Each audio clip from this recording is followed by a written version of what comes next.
Hi hello నేను Chandana welcome to Leo entertainments behind the screen షోకి welcome. Luck luck luck luck luck luck ఈ dialogue వినగానే మనకి టక్కును గుర్తొచ్చేసేది చంద్రముఖి సినిమా. 1993 కేరళ. ఫాజిల్ టేబుల్ మీద ఫైల్స్ పేరుకుపోయి ఉన్నాయి. వాటిని కదిల్చి చాలా కాలం అయినట్టుంది. కొంచెం దుమ్ము కూడా చేరుకుంది. ఫాజిల్ అంటే మలయాళంలో టాప్ డైరెక్టర్. ఆ రోజు ఏదో అవసరమై ఆ ఫైలు కదిలించాడు ఫాజిల్. బాగా అడుగున రైటర్ మధు ముట్టం రాసిన స్క్రిప్ట్ కనబడింది. కాసేపు అటు ఇటు తిరిగేశాడు. తర్వాత ఆ కథలో లీనమైపోయాడు. ఓ పెద్ద బంగ్లా, నాగవల్లి అనే దెయ్యం, ఓ సైకాలజిస్ట్ ట్రీట్మెంట్. భలే ఉందే కథ అనుకున్నాడు ఫాజిల్. మధుకి కబురు వెళ్ళింది. వెంటనే ఫాజిల్ ఆఫీస్లో వాలిపోయాడు మధు. అతను ఆ స్క్రిప్ట్ రాసి 7 ఏళ్ళు అవుతుంది. అప్పట్లో ఫాజిల్కిస్తే అన్నాడు. ఇన్నాళ్లకు ఆ స్క్రిప్ట్కు మోక్షం కలిగినట్లుంది. ఫాజిల్ మధు కలిసి ఆ కథకు నగిషీలు చెక్కడం మొదలుపెట్టారు. Cinema start. Malayala super stars Mohan Lal, Suresh గోపిలు హీరోలు. నాగవల్లి ఆవహించే గంగ పాత్రలో శోభన. అదే మన చిత్ర తాళు. అదిరిపోయింది. బాక్సాఫీస్ అవార్డులు అంతే. శోభనకైతే బెస్ట్ యాక్ట్రెస్గా national award. 2004 Bengaluru. Kannada cinema artist అసోసియేషన్కి Kannada super star Vishnuvardhan president. Meeting జరుగుతోంది. సీనియర్ కమిడియన్ ద్వారకేష్కి ఫైనాన్షియర్స్కి మధ్య గొడవ. ఈ వివాదాన్ని విష్ణువర్ధన్ పరిష్కరించాలి. న్యాయం ఫైనాన్షియర్ల వైపే ఉంది.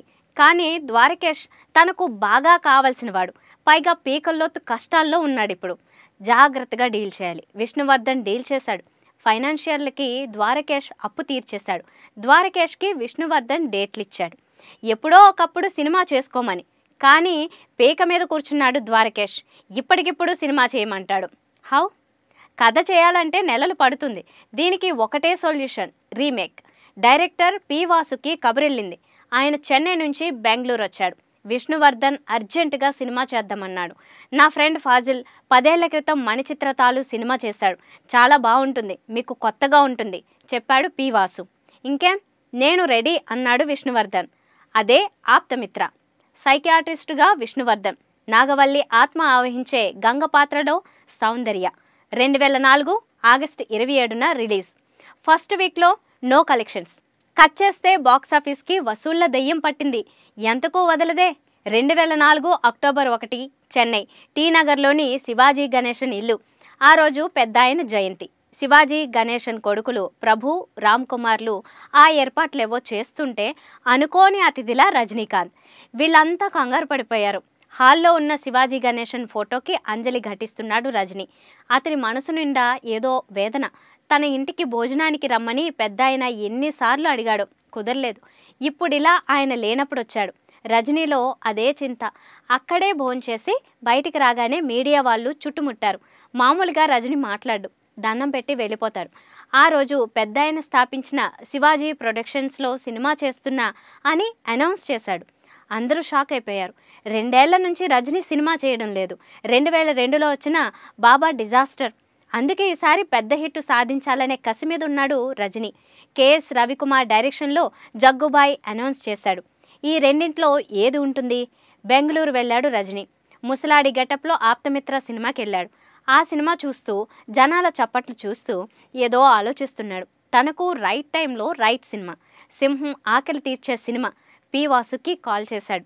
ప్రభుకి కూడా కాల్ చేశాడు. ఆప్తమిత్రను మనం రీమేక్ చేస్తున్నాం చెప్పాడు రజనీ. పి వాసు కంగారు పడ్డాడు. ఇదే సినిమాను ప్రభుతో తమిళ్లో రీమేక్ చేయడానికి ప్లాన్ చేస్తున్నాడు. ఇప్పుడు ఏకంగా రజనీనే చేస్తానంటున్నాడు. ప్రభుకైతే కలో నిజమో అర్థం కావడం లేదు. మరి జగ్గుబాయ్ అంటూ నీళ్లు నమిలాడు పి వాసు. అది క్యాన్సిల్. మనం ఆప్తమిత్ర చేస్తున్నాం. రజనీ ఒక్కసారి చెప్తే 100 సార్లు చెప్పినట్టే. మణిచిత్ర తాళు, ఆప్తమిత్ర ఈ రెండింటిని మించేలా ఉండాలి రజనీ సినిమా. కథను మార్చకూడదు, కానీ రజనీ ఇమేజ్కి తగ్గట్టుగా మార్పులు చేయాలి. పి వాసు అదే చేస్తున్నాడు. రజనీ కూడా ఫుల్ ఇన్వాల్వ్ అవుతున్నాడు. ఈచ్ అండ్ ఎవ్రీథింగ్ అడుగుతున్నాడు. దెయ్యం పేరు నాగవల్లి బాలేదు. రాజుల కాలం నాటి నర్తకి కాబట్టి ఇంకా హెవీగా ఉండాలి. రజనీ చెబితే తిరిగేముంది? ఇప్పుడు దెయ్యం నాగవల్లి కాదు, చంద్రముఖి. ఆప్తమిత్రలో విష్ణువర్ధన్ హౌలా హౌలా అంటుంటాడు. రజనీకి నచ్చలేదు, మార్చాలి. ఎప్పుడో చిన్నప్పుడు మరాఠీ నాటకంలో విలన్ మ్యానరిజం గుర్తొచ్చింది. అదే luck luck luck luck luck luck. Ganga పాత్రకు ఎవరిని తీసుకోవాలి? స్నేహ, రీమాసేన్ ఎవ్వరూ ఆనడం లేదు. Yes, Simran correct. దుర్గ పాత్రకు కొత్తమ్మాయి నయనతార, రజనీకి పేర్. గోల్డెన్ ఛాన్స్ అంటే ఇదే. తీరా 2 రోజులు షూటింగ్ చేశాక షాకింగ్ న్యూస్ చంద్రముఖి టీంకి, స్వీట్ న్యూస్ సిమ్రాన్కి. ఆమె ప్రెగ్నెంట్. సినిమాను వదులుకోవాల్సిన పరిస్థితి. Bad luck. కానీ జ్యోతికది గుడ్ లక్. ఆమెకి దక్కింది అవకాశం. హైదరాబాద్లో షూటింగ్. దాదాపుగా అంతా ఇక్కడే, కొంతవరకు మాత్రం చెన్నైలో.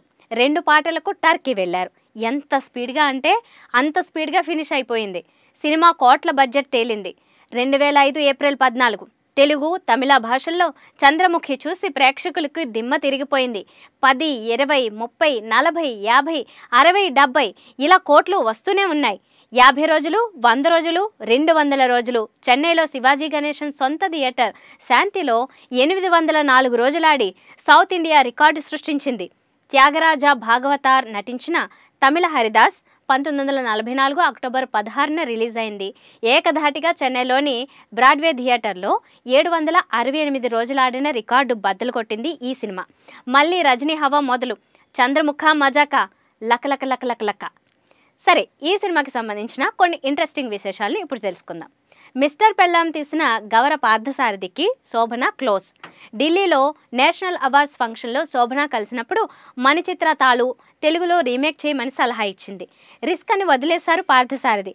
తర్వాత చంద్రముఖిని పి కరుణాకర్ రెడ్డి, ఎస్ రమేష్ బాబులతో కలిసి తెలుగులో డబ్ చేశారు. శివాజీ ప్రొడక్షన్స్లో రజనీకాంత్ మన్నన్ సినిమా చేశాడు. ఆ సినిమా విజయోత్సవ సభలో ఇదే సంస్థలో 50వ సినిమా చేస్తానని రజనీ మాటిచ్చారు. ఆ రకంగా కూడా చంద్రముఖి చేసి రజనీ మాట నిలబెట్టుకున్నారు. పారితోషిక రూపంలోనూ లాభాల్లో వాటా పరంగానూ చంద్రముఖికి రజనీకాంత్కు కోట్ల రూపాయల వరకు ముట్టింది. అప్పట్లో అదే highest remuneration. Chandramukhi Telugu dubbing version సందర్భోచితంగా వారాయ్ నాన్ ఉన్నై తేడి అనే తమిళ పాట పెట్టారు. ఇప్పటికీ ఆ పాట పాపులరే.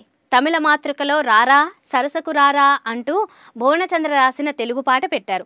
మణిచిత్ర తాళు DVD చిరంజీవికిచ్చి తెలుగులో రీమేక్ చేద్దామన్నారు దర్శకుడు విఎన్ ఆదిత్య. అయితే చిరంజీవి ఆసక్తి చూపించలేదు. చంద్రముఖి రిలీజ్ అయి ఘన విజయం సాధించాక చిరంజీవి స్వయంగా ఆదిత్యకు ఫోన్ చేసి అతని జడ్జ్మెంట్ను ప్రత్యేకంగా మెచ్చుకున్నారట. సో ఇదండి బిహైండ్ ది స్క్రీన్ చంద్రముఖికి సంబంధించింది. చాలా ఇంట్రెస్టింగ్ విశేషాలు ఉన్నాయి కదా. ఇలాగే మరికొన్ని ఇంట్రెస్టింగ్ విశేషాలతో మరో టాపిక్తో మళ్ళీ కలుద్దాం. అదేనండి, మంచి మూవీతో మళ్ళీ మీ ముందుంటా. Until then bye.